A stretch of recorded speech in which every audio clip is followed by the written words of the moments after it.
in trouble. You see, this is not the first time that the rich and famous, the leaders, have tried this. In Zechariah 9:3 it says, "And Tyrus did build herself a stronghold, and heaped up silver as the dust, and fine gold as the mire of the streets." That's what they're doing with our money. They're heaping it up. They're building their this, that, and the other.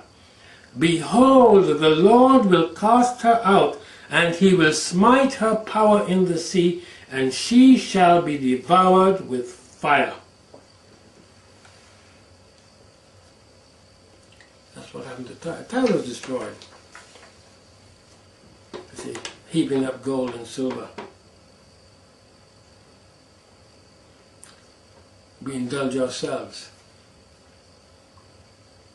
to build our hideaways. Sometimes not even hideaways. We lavish it on buildings. We've had the most expensive private property in London recently built, £50 million. Bishop's Avenue. I know Bishop's Avenue very well. I've walked down it many times. I used to live in North London. £50 million. It has been lived in for 1 week. The owner does not like the interior, and he is gutting it and refurbishing it to the tune of £30 million. I know there are bigger places around, I know that. But you see, we aren't given wealth to indulge ourselves, while millions starve and are in dire need. And that is self-indulgence.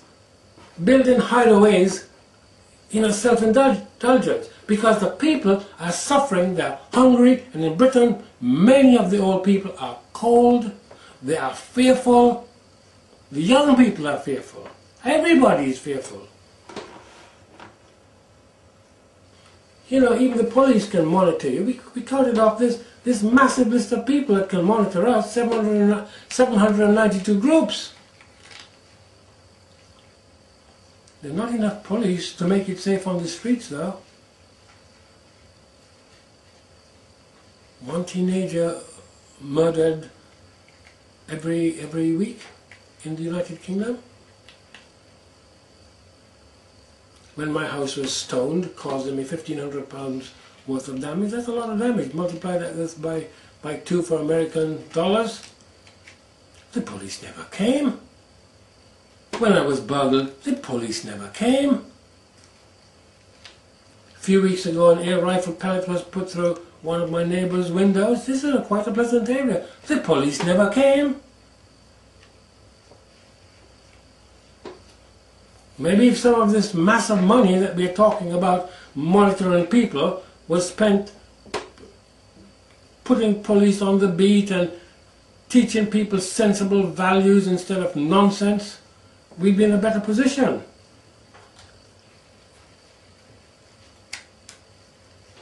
Isaiah 9:4, "Therefore the Lord will cut off from Israel head and tail, branch and rush in one day, the ancient and honourable. He is the head, and the prophet that teacheth lies, he is the tail." So as I keep saying, we are sick from the head down. And it says there, the prophet teacheth lies.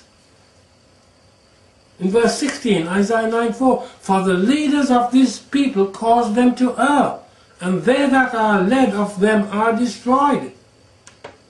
Therefore the Lord shall have no joy in their young men, neither shall have mercy on their fatherless and widows.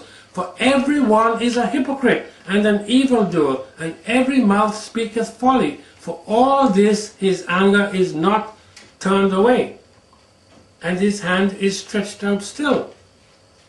Can you see now why there is no place to hide? Because we are in rebellion. So what should we be doing? Isaiah 1:16, "Wash you, make you clean. Put away the evil of your doings from before mine eyes. Cease to do evil." Isaiah 1:17, "Learn to do well. Seek judgment. Relieve the oppressed. Judge the fatherless. plead for the widow. Isaiah 58:6. Is not this the fast that I have chosen, to loose the bands of wickedness, to undo the heavy burdens, and to let the oppressed go free, and that ye break every yoke? Verse 7. Is it not to deal thy bread to the hungry, and that thou bring the poor that are cast out to thy house? When thou seest the naked, that thou cover him, and that thou hide not thyself from thine own flesh?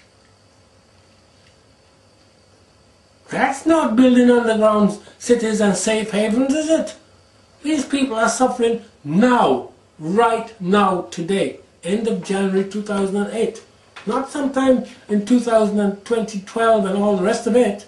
That's what we need to be doing now.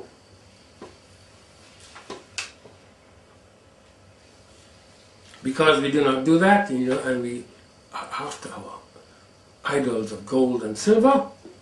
In Isaiah 2:20, in that day a man shall cast his idols of silver and his idols of gold, which they made each one for himself to worship, to the moles and the bats. And Isaiah 31:7, for in that day every man shall cast his idols of silver and his gold, which your own hands have made unto you for a sin.